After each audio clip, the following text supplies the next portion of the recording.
இன்னிசை வீணையர் யாழினர் ஒரு பால் இருக்கொடு தோத்திரம் இயம்பினர் ஒரு பால். இன்னிசை வீணையர் யாழினர் ஒரு பால் இருக்கொடு தோத்திரம் இயம்பினர் ஒரு பால். துண்ணிய பிணை மலர் கையினர் ஒரு பால் தொழுகையர் அழுகையர் துவள் கையர் ஒரு பால்.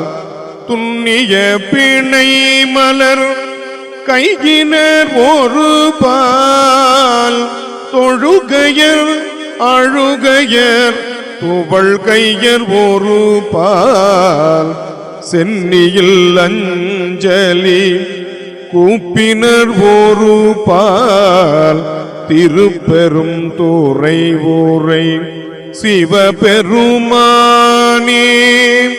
சென்னியில் அஞ்சலி கூப்பினர் ஒரு பால் திருப்பெரும் துறை ஊரை சிவபெருமானே.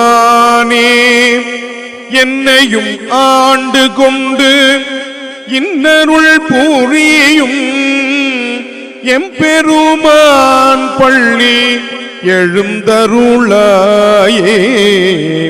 என்னையும் ஆண்டு கொண்டு இன்னருள் புரியும் எம்பெருமான் பள்ளி எழுந்தருளாயே எழுந்தருளாயே எழுந்தருளாயே.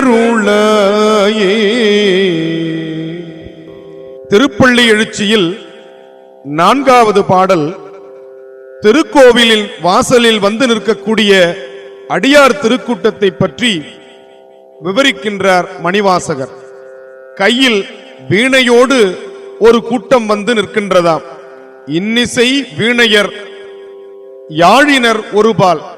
அவர்களுக்கு அருகில் யாழ் வாசிக்கக்கூடிய நரம்பிசை கலைஞர்களும் நின்று கொண்டிருக்கிறார்கள். இருக்கொடு தோத்திரம் இயம்பினர் ஒருபால். ரிக் வேதம் என்று சொல்லக்கூடிய அந்த தோத்திர பாடல்களை பாடியபடி சிவாச்சாரியார்கள் ஒரு பக்கம் நின்று கொண்டிருக்கின்றனர். பக்தர்கள் எல்லாம் கையில் மலர்களை வைத்துக் கொண்டு இறைவனுக்கு அருட்சுனை செய்ய காத்து கிடக்கின்றனர். துண்ணிய பிணைமலர் கையினர் ஒருபால் தொழுகையர் அழுகையர் துவள்கையர் ஒருபால். இறைவனை சிலர் தொழுதபடியும் அவன் அருளை நினைத்து சில பேர் ஆனந்த கண்ணீரால் அழுதபடியும் துவள்கையரும் தொங்கவிடப்பட்ட கைகளை உடையோருமாக வரிசை வரிசையாக சாறை சாறையாக பக்தர்கள் எல்லாம் இறைவன் அருளுக்காக காத்திருக்கின்றனர் ஒருபால்.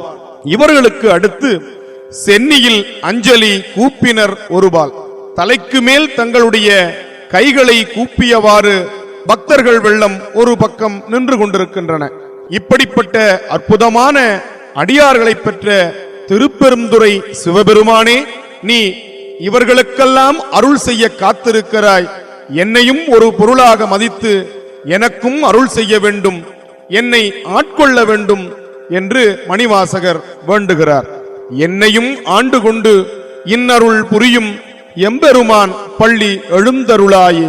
இந்த அடியார் திருக்கூட்டத்தோடு எனக்கும் அருள் செய்யும் பெருமானே, நீ பள்ளி எழுந்து அருள் செய்ய வேண்டும் என்று கேட்கிறார்.